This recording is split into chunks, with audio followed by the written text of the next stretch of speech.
Igo na lamang naghalog sa nabiling tsinelas, samtang naghilak ang 47 anyos nga inahan sa 13 anyos nga estudyante. Kay missing kini human Maligo sa Liboganon River sa barangay MANIKI, Kapalong, Davao Del Norte, kagahapon, Nobyembre 21, 2024, bandang alas 12 sa UDTO. Gila ang missing nga estudyante nga si J-Boy Salgo.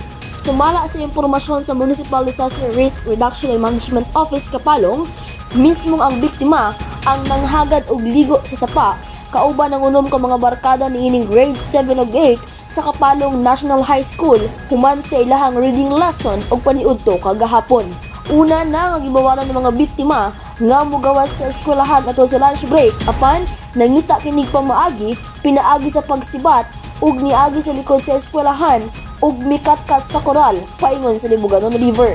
24 ka oras na nga gipangita sa mga sakop sa MDRRMO ang bata. Anaa sab ang amahan sa bata nga pila ka oras sab nga nagpundo ug nagampo daplin sa sapa ug nang hinaot nga makita si J-Boy. Pang ninyo mga taga-otoridad, sa kinsa ito niyong hawad kayo masawa, may pag gusto nang kayo pasawa, magkong bata sila lang sinarang diha. Bani kinyo maluin nyo.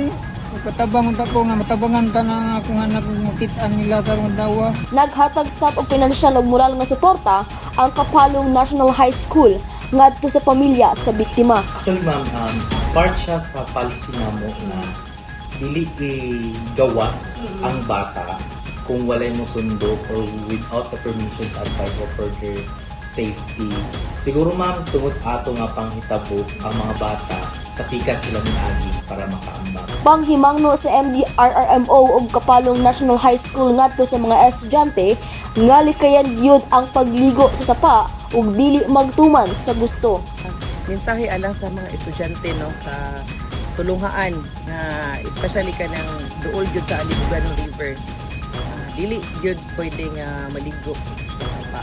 Kay bisan pa og enticing kaayo, labi dili lubog ang sapa, bisan pa og tinaw ang sapa, pero ginabawal yun na, especially sa ato ang mayor, wala yun na siya perminti yun na niya ginasugo ang amo ang security unit nga naa diri sa Green Paradise nga bawalan yun ang mga bata nga mo tabok diri sa may protection dive. Ako lang pahimangno sa ato mga estudyante diri kay dili lang manikasaan na nahitabo nga insidente nga malumos ang mga sapa.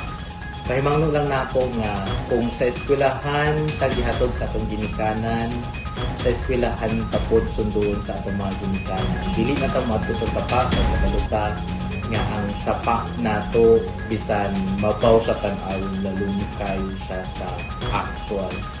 Sa karon, padayon pa nga naglusad og search and rescue operation ang mga personahe sa MDRRMO Kapalong.